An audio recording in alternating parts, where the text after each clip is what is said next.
વરસાદી પાણી ઓસર્યા બાદ હવે સ્થાનિકોની મુશ્કેલીમાં વધારો થયો। શહેરની રૂક્ષ્મણી પાર્ક સોસાયટીમાં પાણી ઉતરતા જ ઘરમાં થયેલું ભારે નુકસાન સામે આવ્યું। ઘરમાં ભરાયેલા પાણીને કારણે ઘરવખરી સહિત લાખો રૂપિયાની ચીજવસ્તુઓ પલળી જતા મોટા પાયે નુકસાન થયું।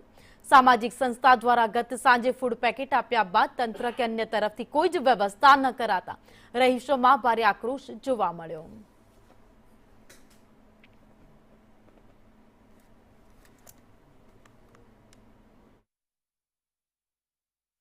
મોરબી જિલ્લામાં મેઘરાજાએ રીતસરનો મેઘ તાંડવ બોલાવ્યો છે અને તેને લઈ હળવદ શહેરમાં પણ વિવિધ જગ્યાએ પાણી ભરાયા હતા અને તેને લઈ લોકોને ભારે હાલાકી ભોગવવાનો વારો આવી રહ્યો છે।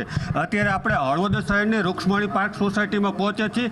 ગતકાલે અહીંયા ઘૂંટણસમાં પાણી હતા અને આ પાણી ઓસર્યા બાદ શું છે સ્થિતિ તેનો તાગ મેળવવા પહોંચી છે।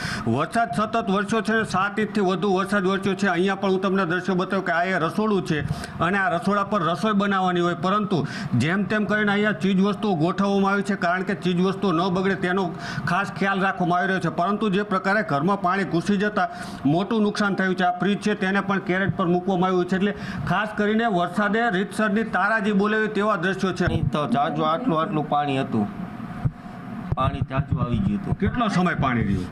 કલાક, 1.5 કલાક, 2 કલાક જેવું રહ્યું। કેટલું વસ્તુ કેટલી બધી પલળી ગઈ? વસ્તુ તો બધી પલળી જ જઈ।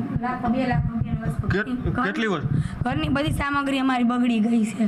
શું બગડી ગયું? અમારે સાડીઓ ને ડ્રેસ ને કુર્તી ને બધું વેચતા હતા એ પણ પલળી ગયું ને ઘરની જે સામગ્રી હતી ને એ બધી પલળી ગઈ છે।